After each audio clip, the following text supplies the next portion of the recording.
Good morning, ladies and gentlemen. It is an honor to stand before you today to discuss something that holds the power to transform not just our individual lives, but also the communities and societies we live in. The theme of today's discussion is control your mouth, mind, mood, and money. At first glance, these might seem like four separate concepts, but as we delve deeper, you'll realize that they are deeply interconnected. Mastering control over these four areas can elevate your life from chaos to clarity and from struggle to success. Let us begin by exploring these four pillars of personal discipline. The first principle, controlling your mouth, is a cornerstone of effective communication and healthy relationships. The words we speak have tremendous power. They can uplift, inspire, and heal, or they can hurt, destroy, and divide. You've probably heard the saying, words can be sharper than a sword. Indeed, words have started wars and ended relationships, but they've also sparked revolutions and built legacies. A single careless remark can harm someone deeply, while a kind word can brighten their entire day. To control your mouth means to think before you speak. Pause and consider whether your words are necessary, truthful, and kind. Avoid gossip and negativity. Gossip not only harms others, but also diminishes your credibility. Practice gratitude and encouragement. Use your words to express appreciation and motivate others. In our personal and professional lives, uncontrolled speech can lead to misunderstandings, conflicts, and even broken relationships. When you learn to control your mouth, you build trust, strengthen bonds, and foster a positive environment. Remember, silence can often be more powerful than speaking. A well-timed pause or moment of reflection can save you from unnecessary trouble. The second principle, controlling your mind, is perhaps the most challenging but also the most rewarding. Our minds are a battlefield where countless thoughts compete for attention. Without discipline, this chaos can lead to stress, anxiety, and poor decision-making. The human mind is an incredible tool capable of solving complex problems, creating art, and imagining new possibilities. But when left unchecked, it can also become a source of self-doubt, overthinking, and negativity. To control your mind, focus on mindfulness, be present in the moment. Avoid dwelling on the past or worrying excessively about the future. Train your mind to focus on solutions rather than problems.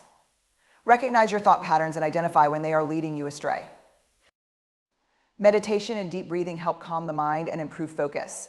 Journaling can provide clarity and help you process emotions. Limiting distractions such as excessive time on social media prevents mental energy drain. When you control your mind, you unlock your full potential and gain the clarity needed to make wise decisions. The third pillar, controlling your mood, revolves around emotional regulation. Our moods dictate how we respond to challenges, interact with others, and approach our goals. Emotions are natural and unavoidable. However, letting your moods control you can lead to impulsive actions and regrettable decisions. For example, responding in anger can escalate conflicts, while giving in to sadness can lead to inaction. Recognize your triggers. Understand what causes your emotional highs and lows. Respond, don't react. Instead of reacting impulsively, take a moment to assess the situation and choose your response. Practice emotional resilience. Learn to bounce back quickly from setbacks. Physical exercise like walking, running, or yoga releases endorphins and improves mood. Sharing your feelings with a trusted friend or counselor helps you process emotions. Creative activities such as painting or playing an instrument serve as a healthy emotional outlet. When you learn to control your mood, you not only improve your well-being, but also become a source of stability and positivity for those around you. Finally, let's discuss the often neglected but critical aspect of life, controlling your money. Financial discipline is not just about earning more, but about managing what you have wisely. While money alone doesn't buy happiness, financial stability certainly reduces stress and creates opportunities for growth and enjoyment. Poor money management, on the other hand, can lead to debt, anxiety, and missed opportunities. Create a budget. Track your income and expenses to ensure you're living within your means. Build an emergency fund and invest for the future. Avoid impulsive spending. Ask yourself whether a purchase aligns with your long-term goals. Resist the urge to buy things you don't need immediately. Focus on long-term goals, such as buying a home or funding education. Educate yourself about financial planning and consider seeking advice from professionals. Use your money to help others and contribute to causes you care about. This brings a sense of purpose and fulfillment. By controlling your money, you gain freedom and security, enabling you to focus on what truly matters in life. Now that we've explored each of these pillars individually, let's examine how they are interconnected. The words you speak are often a reflection of your thoughts. A disciplined mind leads to thoughtful speech. Your emotional state can influence the tone and content of your words. Controlling your mood helps you communicate effectively. A focused mind enables better financial decision-making. reducing the likelihood of impulsive purchases. Emotional spending can derail your financial goals. Controlling your mood ensures you make rational financial choices.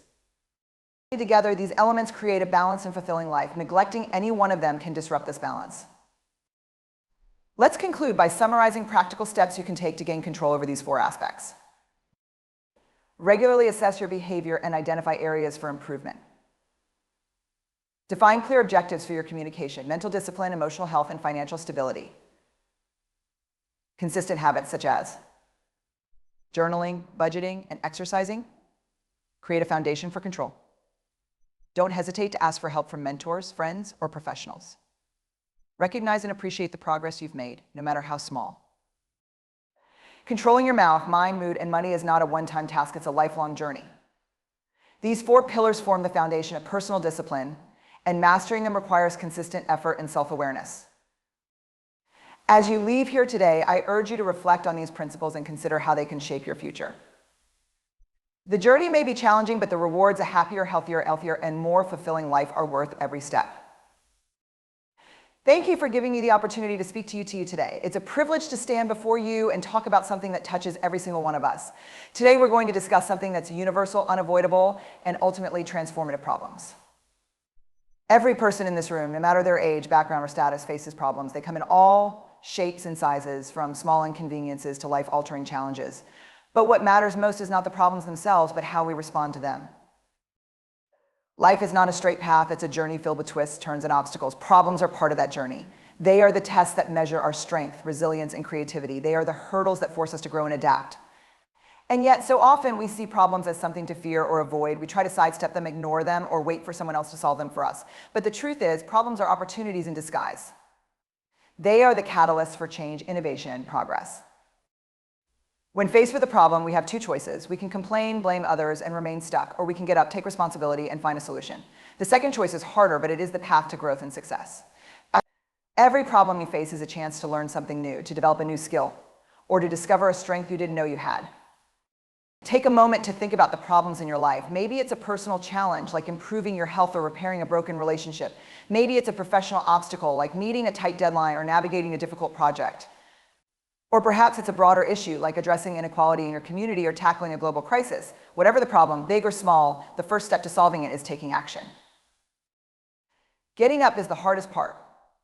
It's easy to feel overwhelmed when problems pile up. It's easy to fall into the trap of procrastination, telling yourself, I'll deal with it tomorrow, but tomorrow turns into next week, next month, or even next year. The longer you wait, the bigger the problem becomes, and the harder it is to address.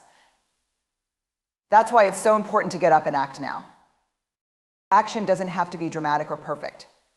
It doesn't mean you have to solve the entire problem in one go. Sometimes all it takes is a small step in the right direction. That first step might be as simple as acknowledging the problem, asking for help, or gathering information. Small steps taken consistently add up to big progress over time. Let's talk about responsibility. One of the biggest barriers to solving problems is the tendency to shift blame. It's human nature to look for someone or something to blame when things go wrong. We point fingers at our circumstances, other people, or even bad luck. But blaming doesn't solve anything, it only keeps us stuck. Taking responsibility doesn't mean blaming yourself or taking on guilt. It means accepting that the power to solve the problem lies within you. It means recognizing that you have the ability to influence the outcome, no matter how small that influence might seem. Responsibility is empowering. When you take ownership of a problem, you take control of your life. Sometimes solving a problem requires you to think differently. Albert Einstein once said, "We cannot solve our problems with the same thinking we used when we created them." This is a powerful reminder that innovation and creativity are key to problem solving. I think about the great inventors and pioneers of history. Thomas Edison didn't invent the light bulb by following the status quo. He experimented thousands of times, failing repeatedly, until he finally succeeded. Each failure taught him something new, bringing him one step closer to his goal. The same principle applies to us. When faced with a problem, we need to approach it with an open mind. We need to be willing to try new methods, explore unconventional ideas, and learn from our mistakes. Creativity isn't just for artists or entrepreneurs, it's a vital skill for everyone. Another important aspect of problem solving is resilience. Problems can be frustrating, exhausting, and even heartbreaking. It's natural to feel discouraged when things don't go as planned. But resilience is what keeps you going. It's the ability to bounce back from setbacks, adapt to change, and keep moving forward. Resilience doesn't mean you won't feel pain or frustration. It means you don't let those emotions stop you. You acknowledge them, process them, and then use them as fuel to keep pushing ahead.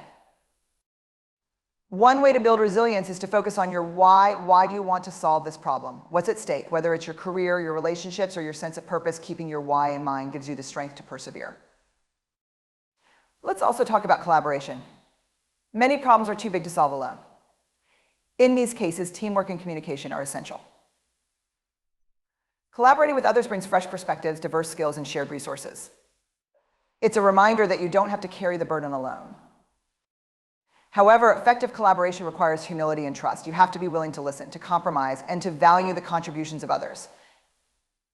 It's not about being the hero, it's about working together toward a common goal. Another key to solving problems is preparation.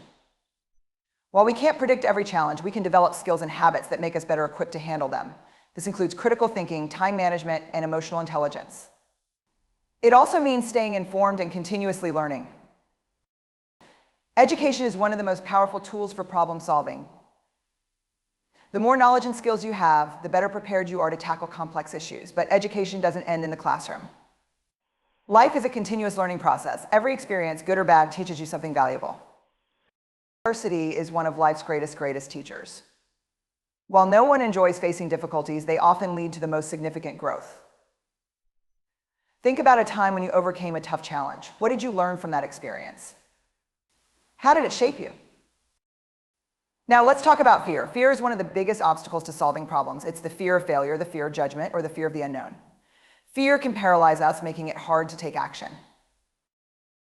But fear is also a signal. It's a sign that you're stepping out of your comfort zone, pushing yourself to grow. Instead of running from fear, embrace it. Use it as motivation to prove to yourself that you are capable of more than you thought. Courage isn't the absence of fear, it's taking action despite it. Every time you face your fears, you become stronger and more confident. Another barrier to problem solving is perfectionism. Many of us hesitate to act because we're waiting for the perfect solution or the perfect moment. But perfection is an illusion. It's better to take imperfect action than to do nothing at all. Progress, not perfection, is the goal. Focus on making incremental improvements. Celebrate small victories along the way. Each step forward brings you closer to the solution. Let's not forget the importance of persistence. Some problems take time to solve. They require patience, determination, and a willingness to keep going, even when progress is slow. Think about the story of the tortoise and the hare. The tortoise didn't win the race because he was faster or stronger. He won because he was consistent. He kept moving forward step by step, no matter how long it took. Persistence is a powerful quality. It's what separates those who succeed from those who give up. It's what turns obstacles into stepping stones. Finally, let's talk about perspective. Sometimes the way we view a problem makes it seem bigger than it really is. Changing your perspective can make all the difference. Instead of seeing problems as threats, try seeing them as challenges. Instead of focusing on what's wrong, focus on what you can do to make it right. Gratitude can also shift your perspective. Take a moment to appreciate what you have, even in the midst of difficulty. Gratitude doesn't erase problems, but it gives you the strength to face them. In conclusion, problems are a part of life, but they don't have to define us. What defines us is how we respond to them. By getting up, taking responsibility, and taking action, we can solve even the most daunting challenges. Every problem you solve is a step toward becoming the person you want to be. It's a step toward creating the life you want to live. So the next time you face a problem, don't shy away from it. Get up, face it head on, and remember that you have the power to overcome it. Thank you.